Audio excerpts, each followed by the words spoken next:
This is John from caveofprogramming.com. In this tutorial we're going to take a look at actually animating particles, making them move around the screen. And a lot of the principles that we're going to look at here will, in this tutorial and the next few tutorials, would also apply to animating everything. So in SDL, at the moment we're doing pixel access. We're putting a load of particles on the screen, which are just individual pixels, but SDL also allows you to put images on the screen, which we won't look at in this tutorial, but you can animate images in the same way that you can animate particles. So at the moment what's happening in our main program here is we've got our game loop. So even though at the moment that the particles are not changing position, although they are changing colour, we're redrawing them as often as possible.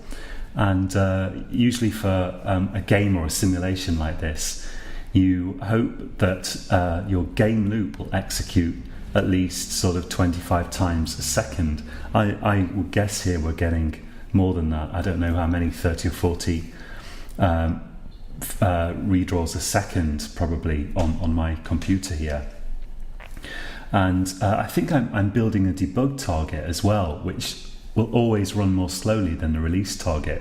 Actually, since we're not going to do any debugging, I can probably go to project and build configurations, set active, and go to release, because that will compile a version without debug symbols in. And I haven't shown you how to use the debugger, and we're probably not going to get onto that in this tutorial on basic C++. So we'll build a release one, because without the debug symbols in it, which we're not using anyway, it will typically execute quite a lot faster. So now, just to get us started with animation, let's see if we can make the particles bounce around the screen sort of randomly, which is not the final effect that we want to achieve, but it would certainly be a bit more interesting than having them just sit there. So since we're redrawing the screen at least probably 30 times a second, all we have to do is move the particles in between redraws. Well, actually we'll need to clear the screen and then move the particles every time we redraw the screen, and that will give the illusion of movement. So let's go to particle.h here actually, because I want to give particle a method which I'll call update. Let's make it void update, like that. And this is going to update the position of the particle and ultimately probably the color as well, but we'll leave that for the moment. And then we'll go to particle.cpp and create that method here. So we've got void particle : update. So in here we can change the positions of the particles. Let's just check what this error is here. Did I put that in the wrong place or something? So we've got void update in particle.h, and I'm editing the right particle.h, and it's for some reason complaining that's not right. Let's try just building it. Maybe I've got the wrong particle.cpp. Yeah, for some reason I put that in the wrong particle.cpp. Let's cut that from there, save everything, quit that, and try putting it in the right file. I should really close these projects as I go along, so it does get confusing. Okay, that's better. So what we can do in here is let's create a constant here. Let's say constant double speed. Yeah, let's just have a speed and set it equal to some like quite small value, like 0.01, and every time we call update, which I need to call somewhere, I'm going to add speed to the x and y coordinates. Let's say m_x plus equals speed, and m_y plus equals speed. Now this isn't very good because they're all going to move in the same direction, but let's see what effect this actually has. Let's go to our main file here, and before we draw the particles, let's call update on each of them. So maybe I should do that. What I can do is I could call update on each particle at this point after this. But in fact, what I'll do is I'll go to swarm.h, and I'll also give swarm a void update method. I won't make it virtual because I'm not planning to override it. And go to swarm.cpp. Let's have a void swarm : update. And in there, I can loop through all of the particles with a loop like this. So it would be more efficient, I suppose, to update each of the particles' positions in this loop. But because at least this computer doesn't particularly struggle with this, I'm going to go the route of more elegant coding rather than greater efficiency and create a separate loop to do this. So I've copied that loop where we loop through all the particles in the main sort of thing. And here I can say for each particle, m_p particles and the array brackets here, I dot update. So I'm calling update on each particle. It's complaining about that for some reason. I'm not sure why method update could not be resolved. But I have added it, particle. Oh dear, I think I'm editing the wrong swarm.cpp as well. This is really a disaster. Let's cut this out of here, put it in the right place, and save that. And let's check my swarm.h. Yes, I also edited the wrong one there. Let's save that, go back to swarm.h, and put that in. If I do this again, I think I'm going to re-record the video, but sometimes I like to leave these mistakes in just so that you can see what kind of thing typically goes wrong, at least with me, because I'm sure you'll make many of the same mistakes. But let's close that project now. Okay, so we've got swarm.cpp here. The error's gone away now. We're updating each particle, and now in main.cpp, when I do each of these loops, I can call, I'm going to put it down here for reasons that I'll show you in a bit. Let's call swarm.update to update the positions of all of the particles. So we've got our update code in our particle.update here, and let's see what happens now when we run this. So let's check it out. So now all the particles have shot off in the same direction. We're not getting any errors because we've made sure that we're not drawing pixels if they go out off the edge of the screen. Otherwise this would crash our program, but we've taken care of that already. And you can see it's leaving these trails because we're not clearing the screen in between drawing these particles. So let's think about clearing the screen. If we go to screen.cpp, we've got an update method here, and that's clearing the renderer, but it's not clearing the particle buffer where we're drawing the particles. So if you remember, when we draw our particles, we're actually using screen.setPixel, and if we look at that, that's drawing into this buffer which we're not clearing. So the thing to do is that we need to clear this buffer somewhere. So if we look at main, first we're doing setPixel and then we're doing screen.update. Probably the right thing to do here is to create a screen.clear method. Let's try that and see if that works. I think that might do the trick, because there's nothing else here that we can really clear, I don't think. So let's try that. Let's go to screen.h and add here a void clear method, and I'll go to screen.cpp and implement that. Doesn't matter too much where we put it, so screen clear. And in there I'm going to do memset. I'm going to memset the buffer that holds the particles. So we're going to memset each byte in there to 0, to sort of clear it. And the number of bytes is going to be the number of bytes of the buffer, which in fact actually we've already got exactly what we want here. So we did clear it when we initialized it. So it's the screen width times the screen height, because it holds actually 4 bytes for each pixel in the screen, times size of uint32, which is 4 bytes. Let's just copy this line, in fact, 'cause it's going to be a bit quicker. Paste that in there. And then if we go to main.cpp, before we draw the particles here, we can clear the screen.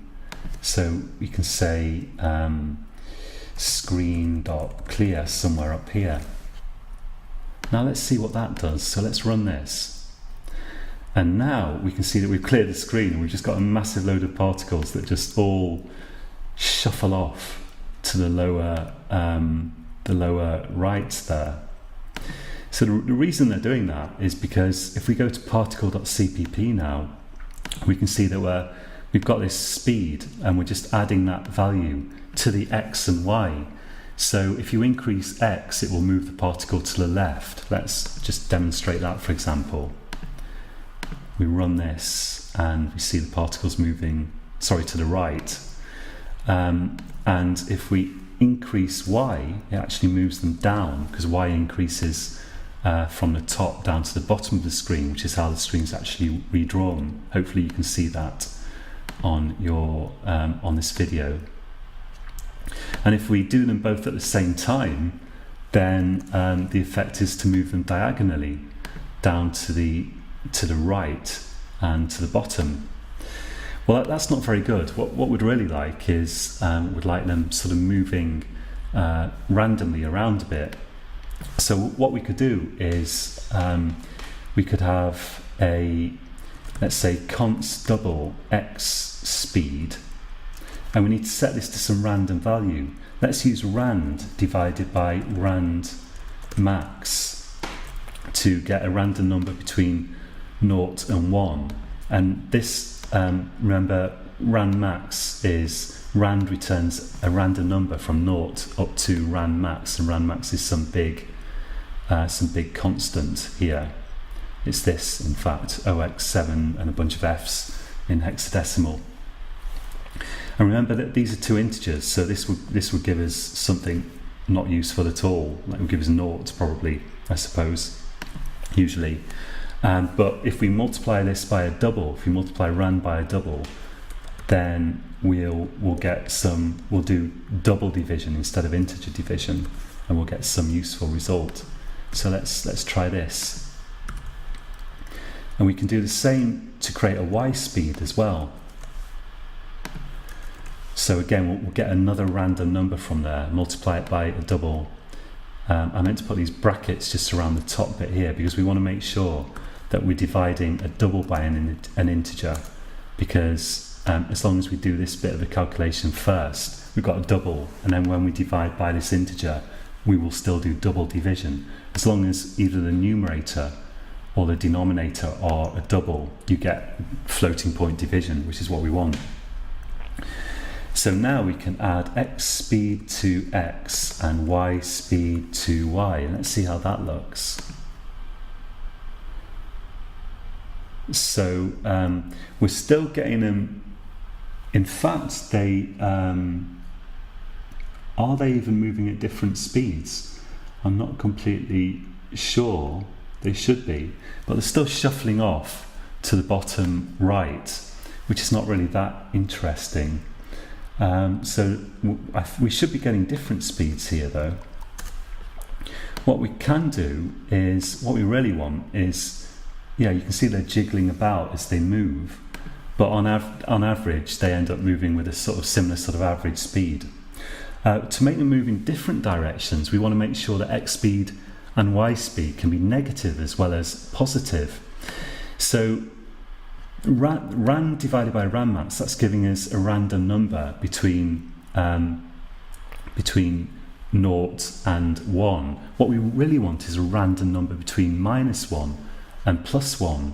So to do that, we can increase the range of this by multiplying it by 2. That's a random number from from 0 to 2, and then subtract 1 from it, so subtract 1. So we want to get this in the right order. Let's just cut this down a bit.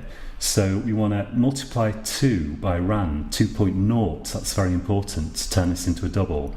Divide it by rand max, so that will give us a random number from 0 to 2, and then subtract 1, which will give us a random number from -1 to +1, and that's what we want.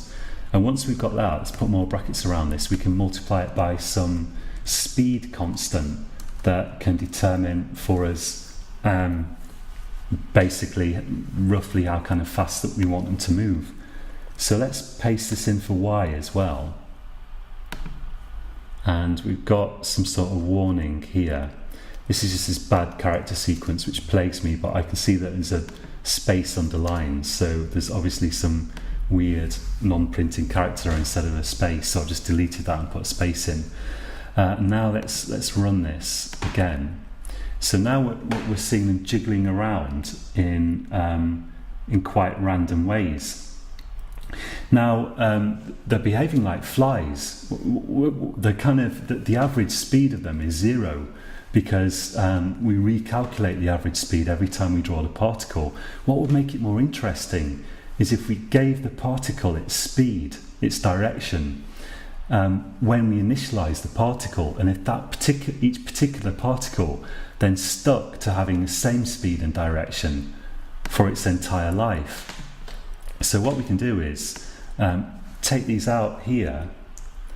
Let's cut them from there. Let's go to particle.h and paste them in here. Let's call them m underscore x speed, m underscore y speed. I can't initialize these here, so I'm going to get rid of the const here.